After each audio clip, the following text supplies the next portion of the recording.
오늘 하나님 말씀은 골로새서 3장 15절입니다.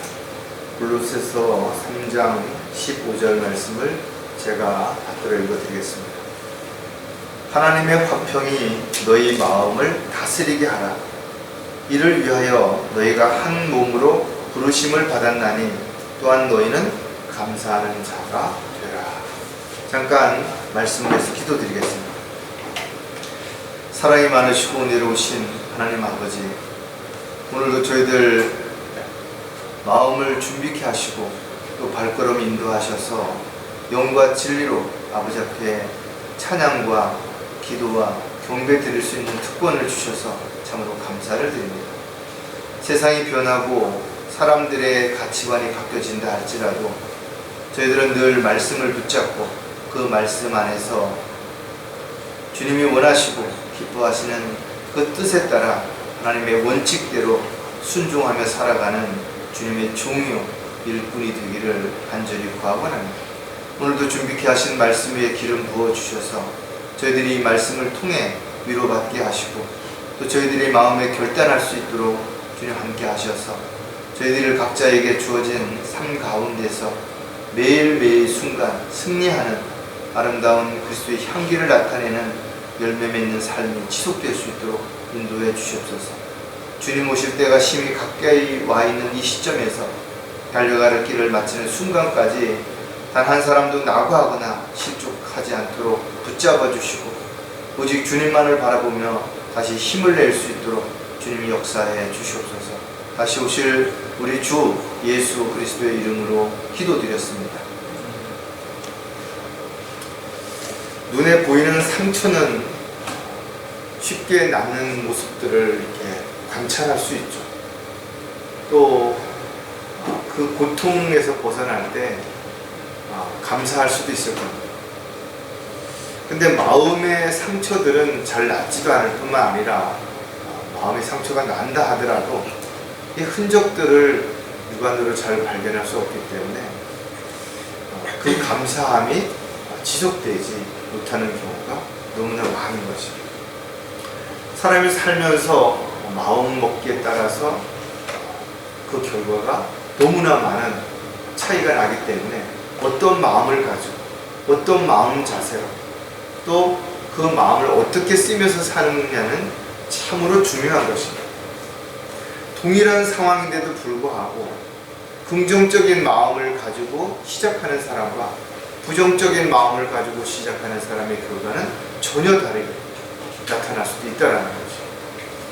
또 처음부터 이거는 내가 당연히 해야 된다라고 또 난 할 수 있다라고 생각을 하고 시작하는 사람과 이걸 꼭 내가 왜 해야 되느냐, 난 처음부터 이거는 불가능하다고 생각하는 사람은 그 결과가 전혀 다르게 나타날 수 있는 것입니다. 어떤 사람들은 마음이 심장에 있다고 얘기하기도 하고 어떤 사람들은 가슴에 있다고 얘기도 하고 어떤 사람들은 뇌에 있다고도 하는데 정확하게 어디에 있는지 그것을 증명하기는 쉽지 않겠지만 그럼에도 불구하고 우리는 상대방을 보면서 다양한 모습 속에서 이 사람이 어떤 마음을 가지고 있구나, 이 사람이 평소의 마음은 어떤가, 이런 부분들을 알 수 있고 느낄 수 있는 몇 가지 방법이 있죠. 흔히 눈을 보면 그 사람이 진실된 마음으로 하는지 그렇지 않은지를 구분할 수도 있어요. 하지만 철저하게 자신을 감추는 유선자들은 그런 모습 가지고도 쉽게 잘 분별할 수가 없습니다. 물론 행동도 그렇고 말도 대부분이 자신 안에 있는 것들이 겉으로 표출되기 때문에 알 수 있어요. 그러나 마음 먹고 상대를 속이려고 계획한 사람들은 따뜻한 미소 속에다가 칼을 숨기고 친절한 뒤에는 아주 악한 계획들이 있기 때문에 우리는 철저하게 눈에 보이는 것만 가지고 판단할 수는 없을 것입니다.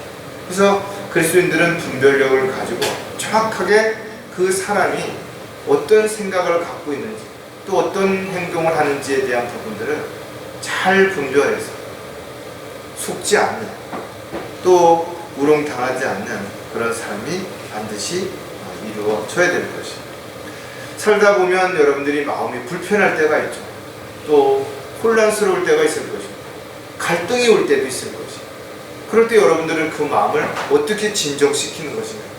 세상 사람들은 뭐 음악을 듣는다든지 여행을 한다든지 친구들과 만나서 뭐 음식을 먹거나 술 한잔 한다든지 다양한 방법으로 그 문제를 해결하려고 하겠지만 그리스도인들에게 있어서 가장 확실한 방법은 오늘 본문에 있는 것처럼 하나님의 화평이 너희 마음을 다스리게 하라는 거죠. 여러분 스스로가 자기 마음을 다스리려고 하기 때문에 갈등이 오는 것입니다. 왜? 현실과 이상이 다른 것이. 마음은 내가 양보해야지, 마음은 참아야지. 그런데 현실적으로는 그렇지 못할 때 여러분들은 그것이 오히려 화가 나기도 하고 속상해지기도 하고 또 갈등을 느낄 수도 있기 때문에 그렇다는 거죠. 따라서 사람의 마음은 쉽게 알 수 있을 것 같으면서도 또 알 수 없는 것이 사람의 마음이라. 왜냐하면 수시로 마음이 변하기 때문에 그런 거죠. 또 쉽게 오염되거나 변질될 수도 있기 때문에 그렇다는 거죠. 어제까지는 참 나한테 잘해줬는데 오늘 갑작스럽게 아무 이유도 없이 쌩 하고 고개를 돌려버려요. 당황할 수밖에 없죠. 뭔가 그 사람의 마음을 변하게 했다든지 아니면 뭔가 또 다른 불순물이 그 사람의 마음을 오염시켜서 뭔가의 관계에서 문제를 일으킬 수 있기 때문에 그렇다는 거예요. 오늘 설교 제목은 하나님의 화평으로 마음을 다스리라는 거예요. 많은 사람들이 자신의 마음을 안다고 말하면서도 실질적으로는 자신의 마음을 잘 모르는 거예요. 왜? 그 마음이 상황에 따라서, 대상에 따라서 또는 장소에 따라서 얼마든지 변할 수 있기 때문에 그렇습니다. 그래서 자신의 마음에서 온갖 문제들이 시작이 되는 것이죠. 가장 지혜로운 솔로몬 역시 삶의 문제가 어디에서부터 시작이 된다는 거예요. 바로 마음에서부터 시작이 된다는 거예요. 그래서 그 마음을 열심을 다해서 지켜야 되는 거죠.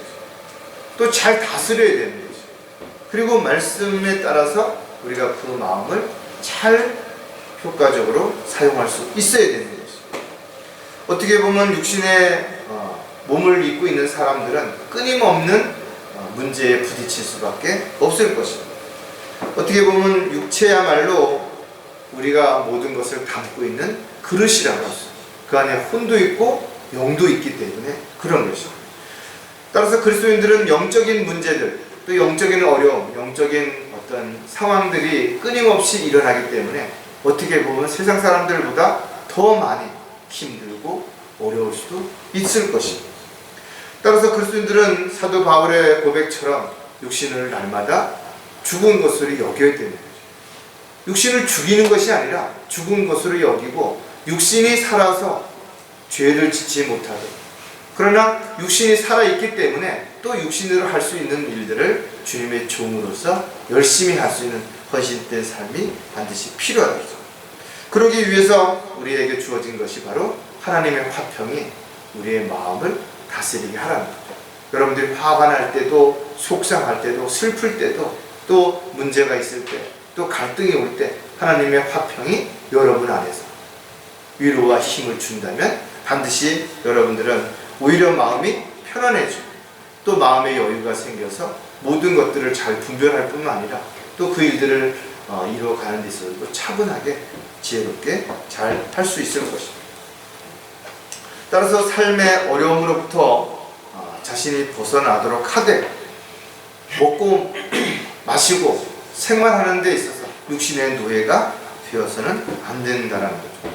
우리가 사랑하되 오히려 육신의 정욕에 따라 음욕에 빠지는 그런 일이 있어서는 안 될 것이고, 정말 화나는 일이 있다 하더라도 화를 내되 오래도록 마음에 화를 품지 않는, 또 자신을 살펴서 늘 믿음 안에서 살아가되 근심, 걱정, 염려로 인해서 여러분들이 끌려다니는 마귀의 종이 되는 일이 없도록 늘 정신을 차리고 깨어 있어야 되는 것입니다.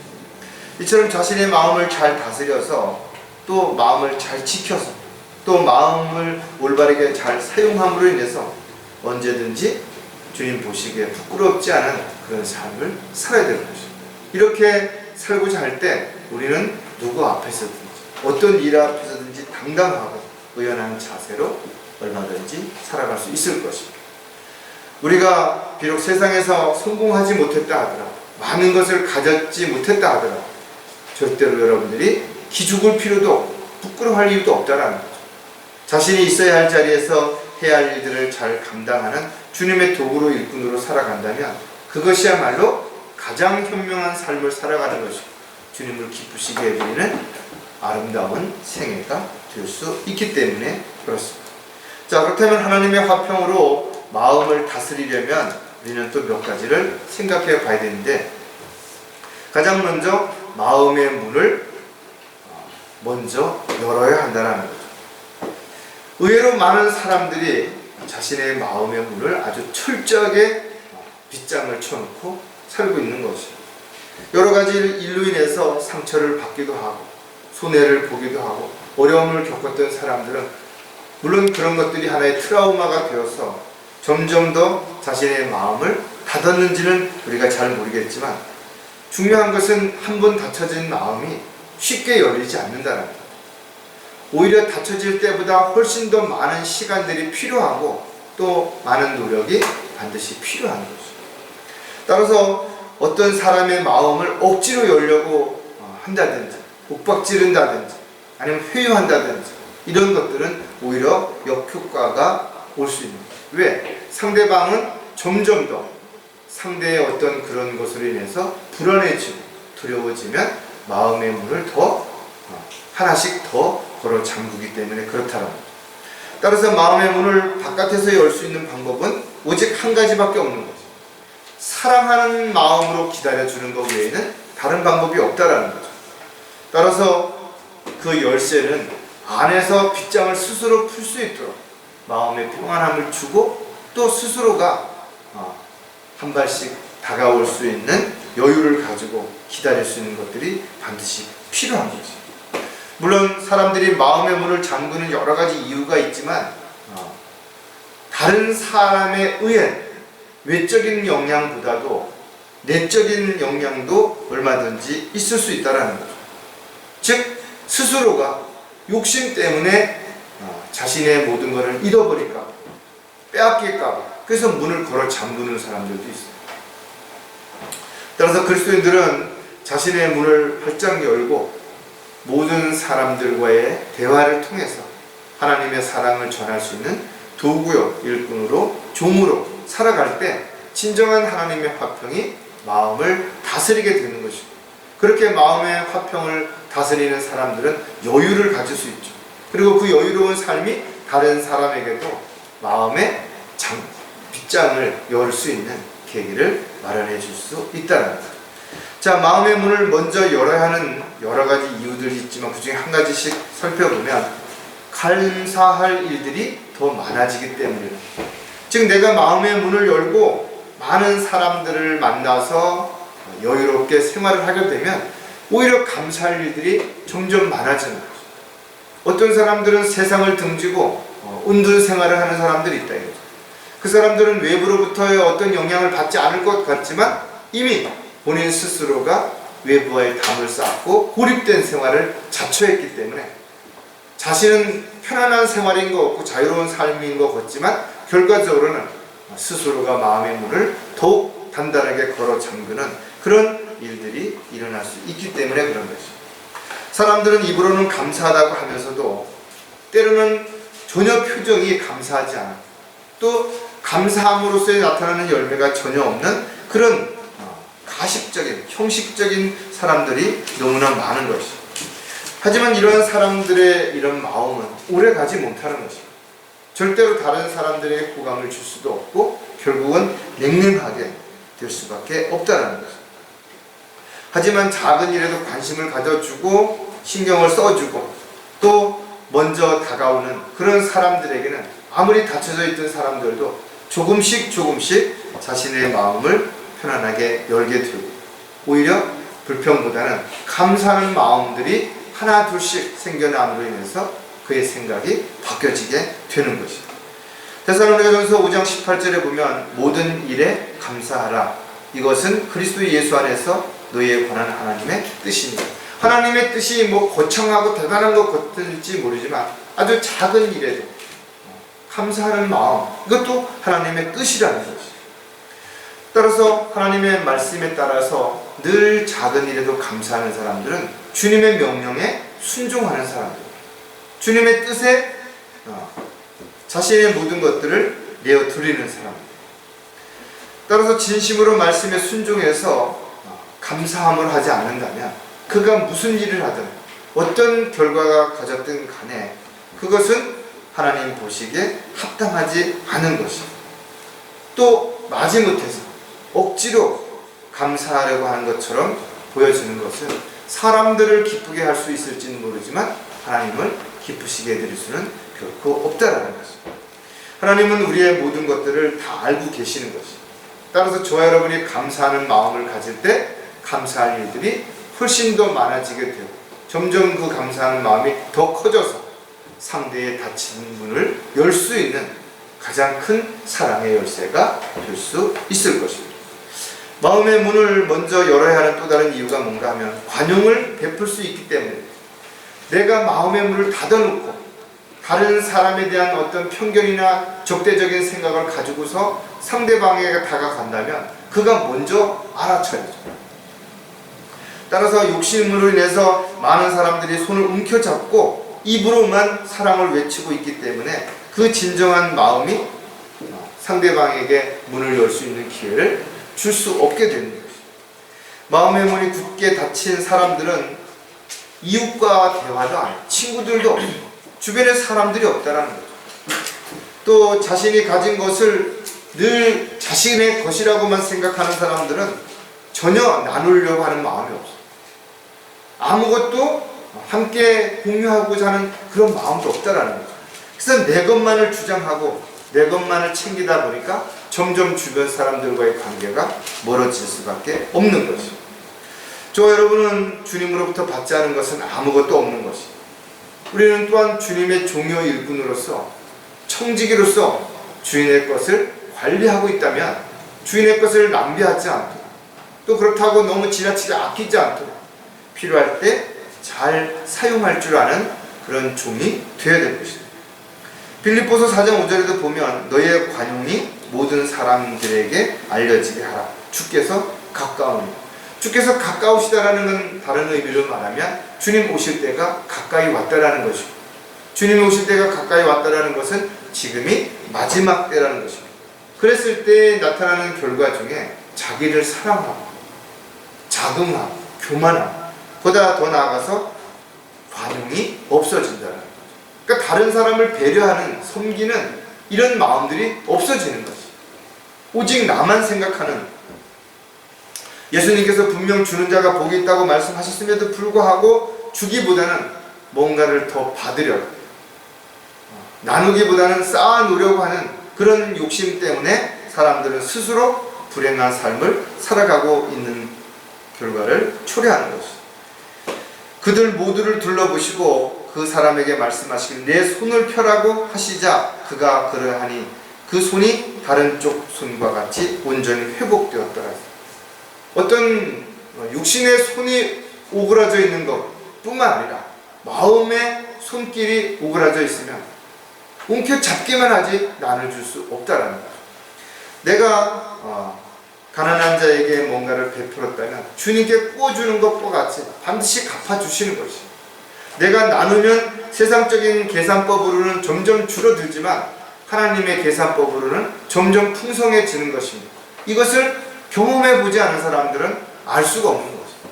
그래서 베풀 수 있는 것은 베풀어 본 사람이 또다시 베풀 수 있는, 왜? 하나님의 은혜와 사랑 안에서 감사함이 커지고 더 그만큼 더 많은 것들을 주님으로 받는 것을 알기 때문에 그렇다라는 거예요.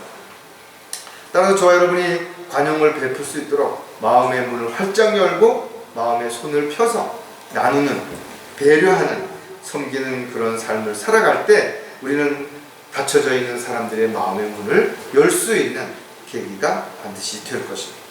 또 한 가지 마음의 문을 먼저 열어야 하는 이유는 마음을 정결하게 할 수 있기 때문에. 여러분들이 어떤 손님들을 초대했다면 가장 먼저 하는 일이 뭐예요? 집안에 청소부터 한다 이거. 왜? 외부 사람들이 왔을 때 자신의 더러운 그런 집안의 모습을 보여주기 쉽지 않기 때문에 그런 거죠. 이처럼 우리가 마음의 문을 열고 누군가를 맞이하려고 한다면 먼저 내 마음을 정결케 해야 되는 것이 순서가 되죠. 그래서 육신의 찌꺼기들을 하나씩 둘씩 제거하는 거죠. 그래서 마음의 밭을 갈아서 거기에 있는 돌이라든지 나무 그루터기 같은 것들을 제거함으로 옥토가 만들게 됐을 때 그 마음이 다른 사람에게도 깨끗하고 순수하고 정결한 모습으로 보여질 수 있게 되는 것이죠. 따라서 저와 여러분이 늘 어느 곳에 있든지 자신의 마음의 문을 열 때 내 안에 더러움이 없는지, 지저분한 건 없는지, 악의가 없는지 이런 것들을 점검해 볼 수 있는 계기가 될 수 있을 것입니다. 야고보서 4장 8절에도 보면 하나님께 가까이 다가가라. 그리하면 그분께서도 너에게 가까이 다가가시리라. 너희 죄인들아 손을 깨끗이 하라. 너희 두 마음을 품는 자들아 마음을 정결케 하라. 두 마음을 품는 자들이 어떤 사람들이에요? 겉으로는 사람들에게 내가 뭔가 손해를 보는 것처럼 이야기하면서도 속으로는 뭔가 유익을 위해서 또 다른 악한 계획들을 세우는 사람. 그런 사람들이 행하는 모든 것들이 더럽고 추하고 악한 것이기 때문에 손을 깨끗이 해야 됩니다. 범죄한 손 깨끗이 하기 위해서 우리는 반드시 먼저 마음을 정결케 해야 됩니다. 또 예수 그리스도의 보혈의 물로 피로 그것을 다 씻어내야 됩니다. 그리스도인들은 언제나 자신의 마음을 활짝 열어놓기 위해서 늘 정리되고 깨끗하게 정돈되고 또 정결케 되어야 되는 것입니다. 이와 같이 하기 위해서는 우리는 내 마음에 어떠한 이유로든 의심을 품어서도 안 되고 또 두 생각을 품어서도 안 될 것입니다. 마음이 정결하지 못한다면 우리는 먼저 주님 보시기에 가증스러운 삶을 살아갈 수밖에 없는 거예요. 왜? 주님은 우리의 마음을 다 보시기 때문에 자기의 마음이 들킬까봐 거짓을 말하고 또 위선적인 행동을 하는 그런 종교인들과 같이 결과적으로는 하나님 보시기에 가증스러운 부끄러운 일들을 행하는 삶이 될 수밖에 없다는 거죠. 따라서 우리는 말씀의 물로 자신을 늘 정결케 하고 언제든지 사람들을 맞이할 준비를 반드시 해야 될 것입니다. 또 우리가 먼저 다가가서 우리의 마음을 보여줌으로 인해서 어떠한 악의도 어떠한 나쁜 순수한 어떤 계획도 없이 순수한 그런 마음으로 사랑으로 내가 대하고 있다는 것을 상대방이 알았을 때 그의 짱도 열릴 것이고 그의 마음에 온기가 들어가서 따뜻하게 되어서 문을 열 수 있는 계기가 될 수 있을 것입니다. 이 모든 일들이 하나님이 주시는 화평으로 내 마음을 다스릴 때 이것이 가능할 수 있다는 거죠. 자, 하나님의 화평으로 마음을 다스리려면 마음이 날마다 변화를 받아야 됩니다. 우리가 예수 그리스도를 믿음으로 인해서 우리의 더럽고 추악했던 그런 마음들이 정결케 된 것이 성별되고 구별되고 분리되는 그런 참으로 놀라운 일들이 일어났다는 거죠. 그런데도 불구하고 여전히 구원받은 이후에도 우리는 육신의 몸을 가지고 있기 때문에 언제든 그 마음이 변할 수 있고 오염될 수 있어요. 아니 어떻게 보면 깨끗해졌기 때문에 더 쉽게 오염되고 변질된 모습들이 드러날 수 있죠. 더러운 옷에 한두 개 뭔가 티가 묻었다고 하더라도 잘 구분이 안 되죠. 그러나 깨끗한 흰 옷을 입었을 때 한두 방울의 어떤 이물질이 묻으면 금방 눈에 띄게 되는 거죠. 따라서 그리스도인들이 성결한 삶을 살아가는 사람일수록 그의 작은 잘못도 작은 실수도 사람들 눈에 금방 드러나게 된다는 거죠. 그만큼 그리스도인들이 정결한 삶을 살아가는 것은 쉽지 않은 것입니다. 분명 사도 바울은 로마인들에게 편지하면서도 너희는 이 세상과 일치하지 말고 너희 마음을 새롭게 함으로써 변화를 받아 하나님의 선하시고 기뻐하시고 온전하신 뜻이 무엇인지 입증하도록 하는 거죠. 자신의 삶이 변화됐다는 걸 입증해야 되는 거죠. 자신의 삶이 경건하고 성별된 삶을 산다는 것이 생활 속에서 입증이 되어야 되는 것이죠. 입으로만 나는 두려움이 없고 하나님의 은혜 가운데 감사하고 다시 오실 주님을 기다리고 그렇게 이야기하는 것이 아니라 정말 그의 생활 속에서 누가 보더라도 저 사람은 이 세상에 뭔가를 두는 것이 아니라 정말 다가온 주님이 다시 오시는 그날을 소망하며 기다리는구나. 나그네처럼 순례자처럼 그렇게 살고 있구나. 하나님을 두려워하는 마음으로 살고 있구나. 이런 것들이 보여질 때 진정한 그것이 자신의 삶을 통해서 자신의 믿음을 입증하는 결과를 가져올 수 있게 되는 것이죠. 하지만 마음의 변화를 받지 않은 사람들이 성경 지식을 알게 되면 교만해지죠. 자만해지는 거죠. 남을 판단하고 업신여기고 평가하는 그런 일들이 일어납니다. 그래서 교회의 분열을 일으키고 영적으로 어린 지체들을 넘어뜨리는 사람들, 다른 사람들이 아니라 바로 이런 사람들이 그 말씀을 잘못 사용하고 적절하게 효율적으로 활용하지 못했기 때문에 일어나는 여러 가지 문제가 되는 것들이라는 거죠. 따라서 저와 여러분이 예수님을 알지 못했을 때 그 어떤 마음들, 더럽고 추한 마음들이 예수님을 만난 후에 새롭게 변화되었다 하더라도 이것이 또다시 변질될 수 있기 때문에 우리는 날마다 말씀의 물로 씻어내야 됩니다. 정결하게 해야 되는 것입니다. 그리고 또다시 마음을 새롭게 함으로 인해서 날마다 새로운 마음, 변화된 마음으로 출발하고 또 저녁에 잠을 자기 전에는 자신이 지나온 하루를 돌아보면서 부끄러운 일들은 없었는지, 잘못한 일은 없었는지, 죄를 짓는 일은 없었는지를 돌이켜서 자백하고 주님 보시기에 날마다 새로운 모습으로, 변화된 모습으로 주님 기뻐하시는 삶을 살아가는 그런 저와 여러분이 반드시 되어야 될 것입니다. 마음이 날마다 변화를 받아야 하는 또 이유를 몇 가지 생각해 보면 여유를 가질 수 있기 때문입니다. 우리는 날마다 나에게 주머니에 일정한 금액이 들어온다면 여유가 있죠. 오늘 내가 다 썼다 하더라도 내일 아침이면 또 그만큼의 돈이 들어오니까, 그런데 한번 들어온 돈이 쓰고 나면 다시 채워지지 않는다면 얼마나 불안하게 되냐죠. 그래서 많은 사람들이 불안해하는, 두려워하는 것입니다. 하지만 그리스도인들은 모든 필요를 채워주시는 주님께서 약속하셨대요. 필요하다면 얼마든지 주님께서는 채워주시겠다고 약속하셨기 때문에 우리는 두려워할 이유가 없는 거예요. 인간의 생사화복을 주관하시는 분이 주님이시고 우리는 그분을 아버지라고 부르고 있다. 그렇다면 그분께서 우리가 필요한 것이 무엇인지를 다 아신다 그러셨고, 또 사랑하는 자녀들에게 가장 좋은 것을 주시기 원하신다라고 말한다면 우리가 주님의 뜻과 계획에서 벗어나지만 않는다면, 또 주님 앞에 합당하게만 구한다면 주님은 반드시 모든 것을 다 주실 수 있는 거예요. 왜? 불가능한 것이 없으시기 때문에, 전지전능하신 분이시기 때문에 그렇다라는 거예요. 따라서 주님을 믿고 살아가는 사람들에게 가장 두드러진 특징은 마음에 여유가 있는가 없는가를 보고 알 수 있는 거죠. 자신의 주머니에 많은 것이 없다 하더라도 언제든 주님께서 채워주신다는 확신 있는 사람들은 불안해할 필요가 전혀 없다라는 거예요. 이러한 삶이 지속될 때 주님께 영광을 돌려드리는 그런 향기나는 삶을 살아갈 수 있는 것이죠. 잠언 24장 19절에도 보면 너는 악한 사람들로 인하여 초조해하지 말고 악인을 부러워하지 말고. 세상에는 쉽게 돈을 번 사람들이 있죠. 얼마 전까지만 하더라도 부동산 해가지고 1년에 1억을 벌었느니 2억을 벌었느니 이렇게 이야기했던 사람들이 있다. 또 그렇게 하지 못하는 사람들을 무시하고 업신여기고 그랬던 사람들이 있다. 그리고 지금은 또 아파트 값이 떨어지고 부동산이 거래가 안 되다 보니까 오히려 이것 때문에 고통받고 어려움을 겪는 그런 일들도 우리가 얼마든지 보는. 따라서 세상에서 성공했다고 출세했다고 또 많은 것을 가졌다고 해서 그가 결코 행복한 건 아니라는 거지.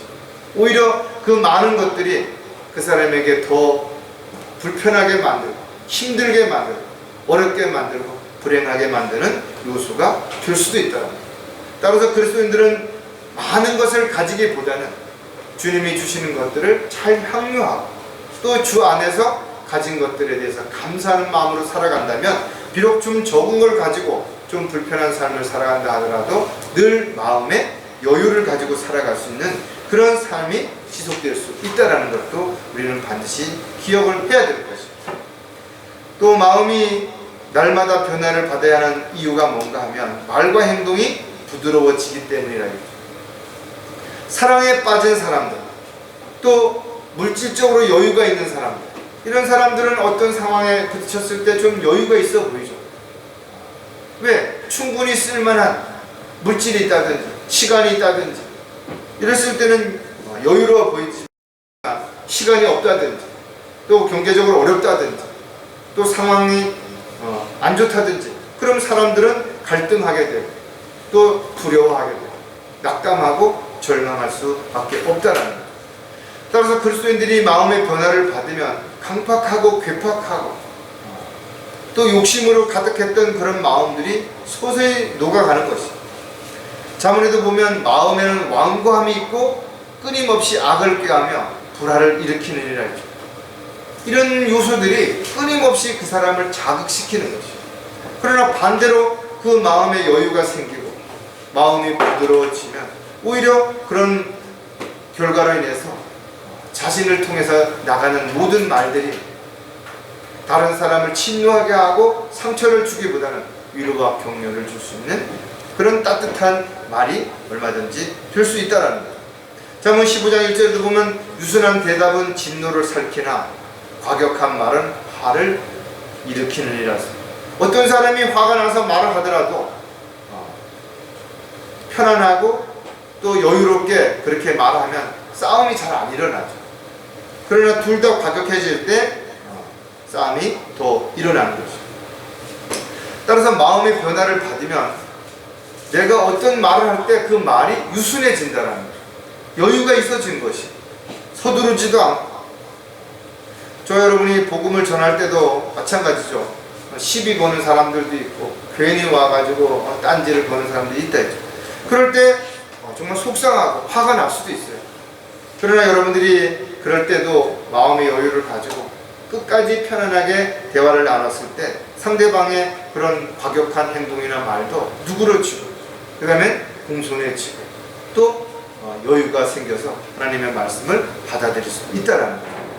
따라서 그리스도인들도 화를 안 낼 수는 없지만 성경은 분명 화를 내되 해가 지도록 마음의 분을 품지 말라는 거죠.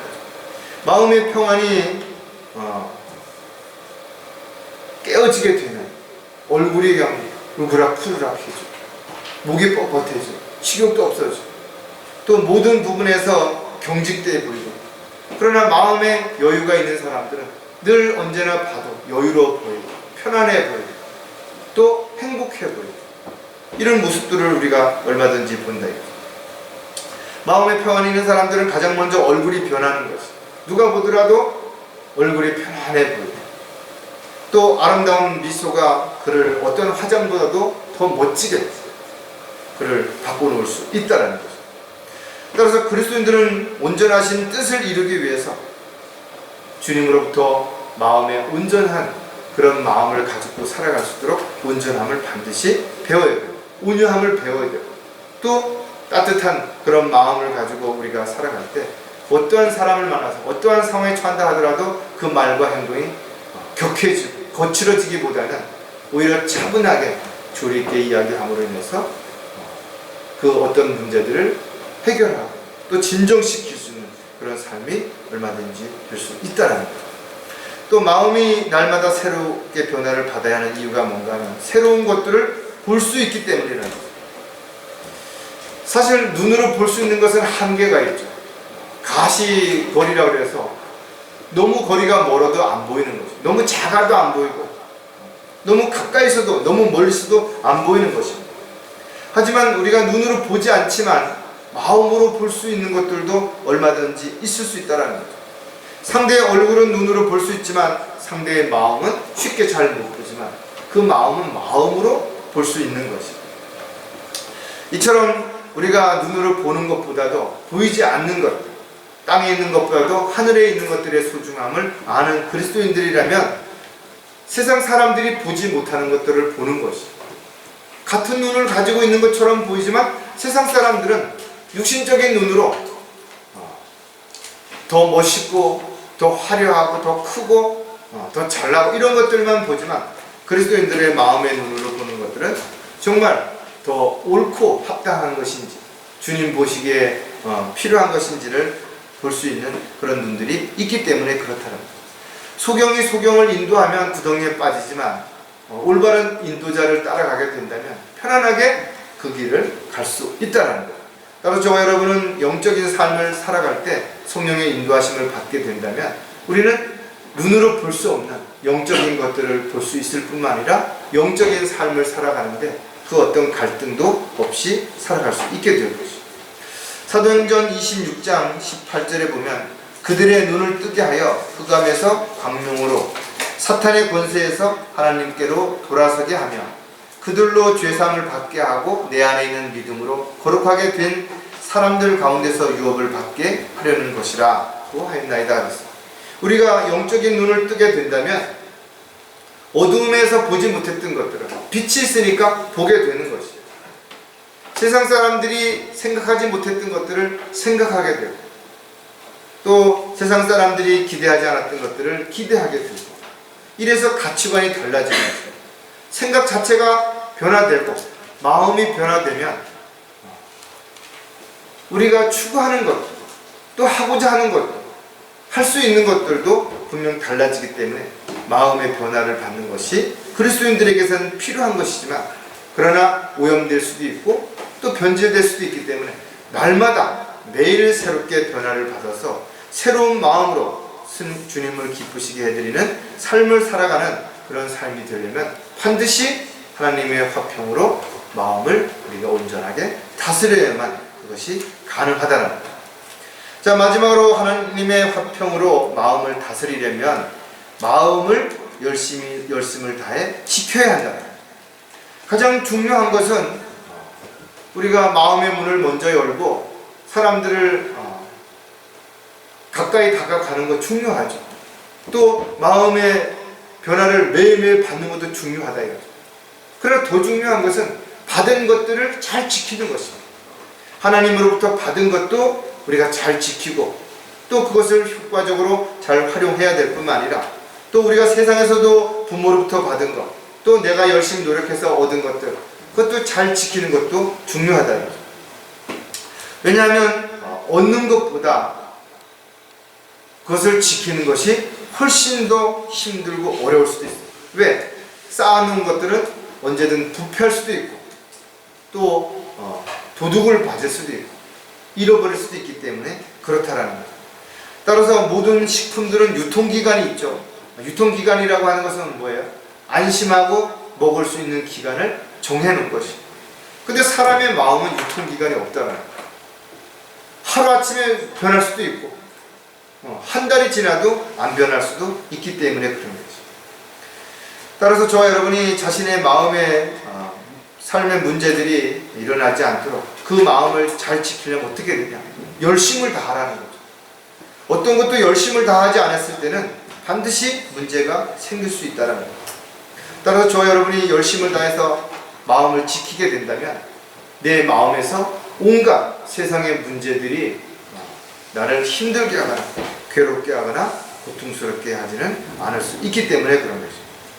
디모데후서에도 보면 우리 안에 거하시는 성령을 힘입어 내게 맡겨진 그 좋은 것들을 지키라. 여러분 안에 어떤 것들이 있냐 이거죠. 주님께서 여러분에게 무엇을 맡기셨는 것이냐.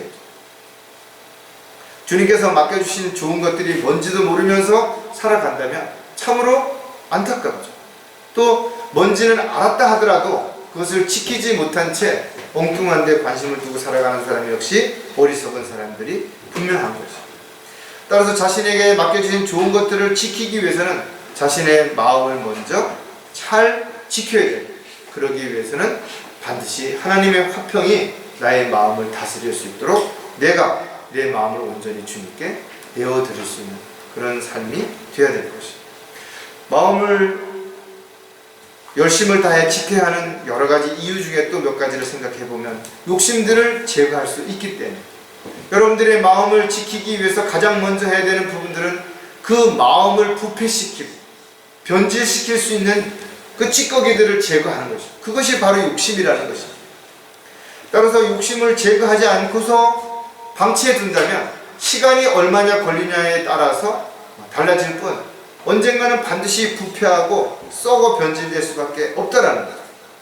따라서 우리가 옥토를 만들기 위해서는 찌꺼기를 제거해야 되는 것처럼 반드시 우리가 마음을 지키기 위해서는 마음을 부패시키거나 변질시킬 수 있는 요소들을 반드시 제거하는 것들이 우선돼야 되는데, 그 중에서도 특히 욕심이 가장 큰 문제를 일으킬 수밖에 없다라는 거죠.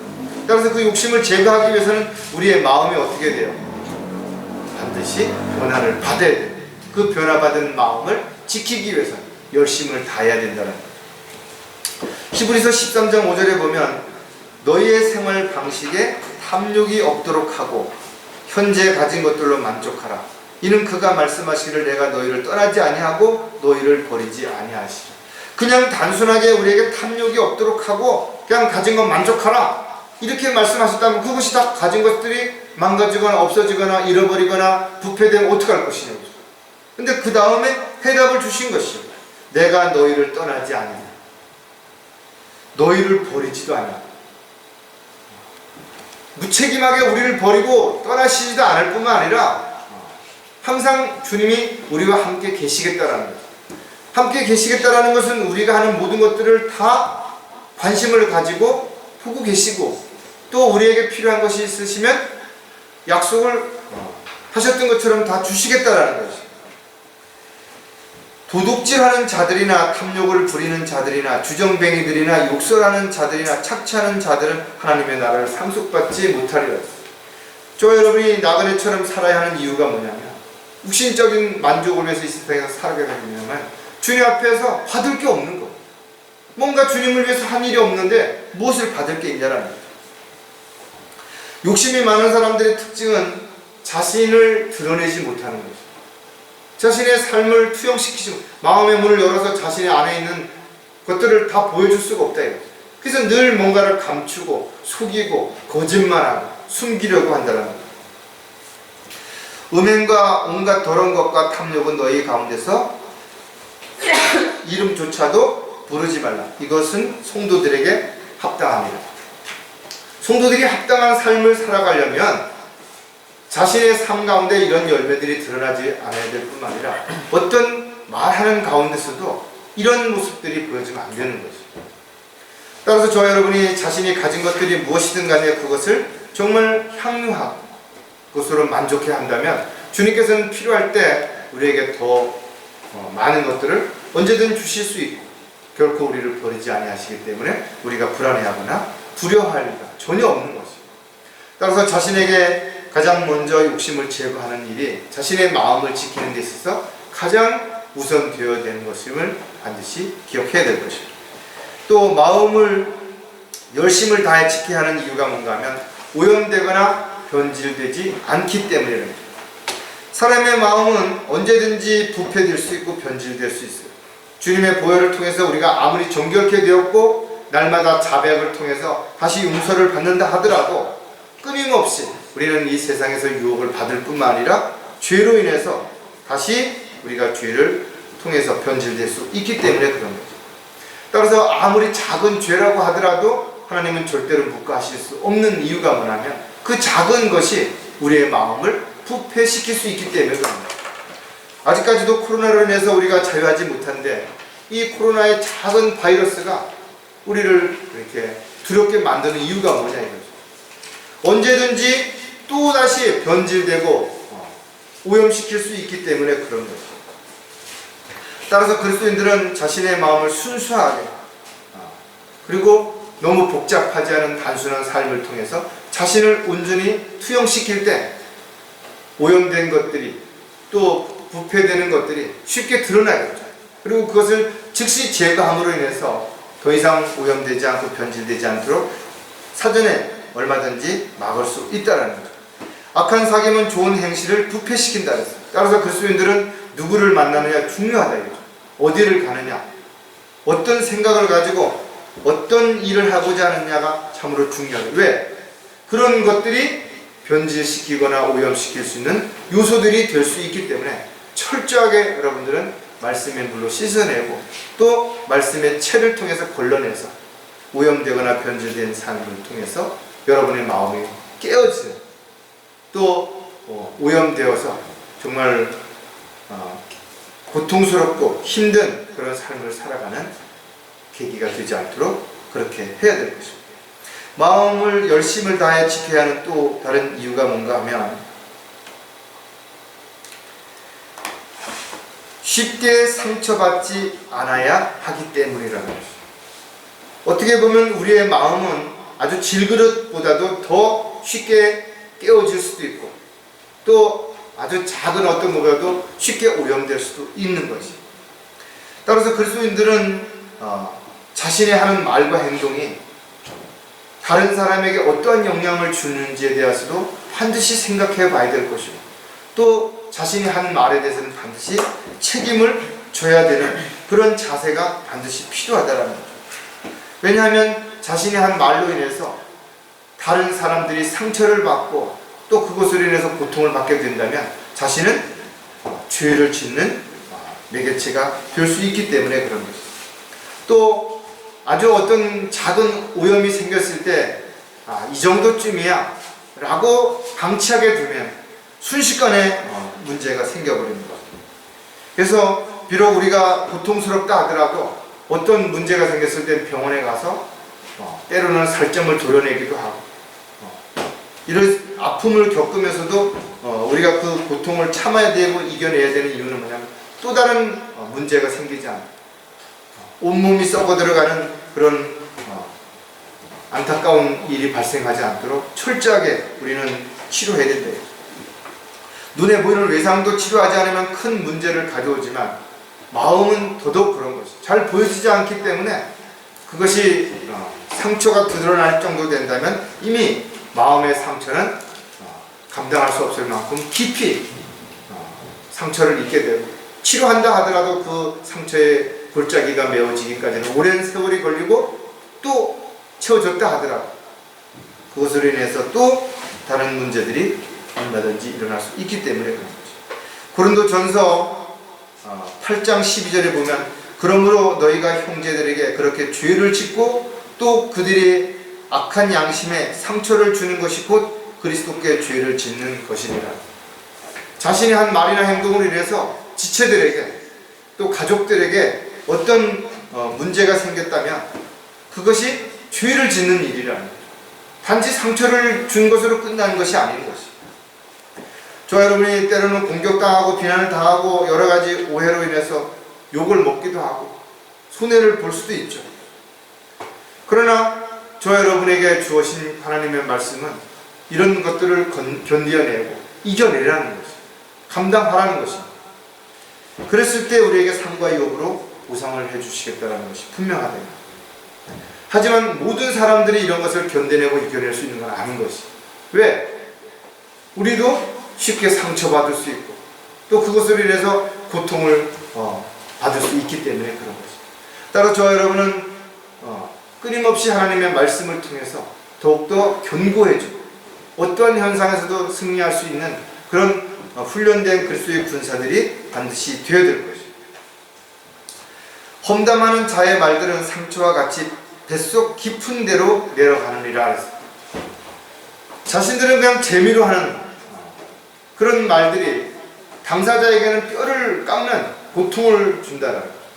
요즘 TV에도 보면 악플이라든지 이런 것들이 심심풀이로 재미삼아 했는데 그 당사자는 그것으로 인해서 스스로 생명을 끊는 그런 일들조차도 일어날 수 있기 때문에 자신이 하는 어떤 말이나 행동이 다른 사람에게 어떤 영향을 끼치는 것인가에 대해서 철저하게 점검하고 또 다시 확인해보고 책임을 질 수 있는 저와 여러분이 반드시 되어야 될 것입니다.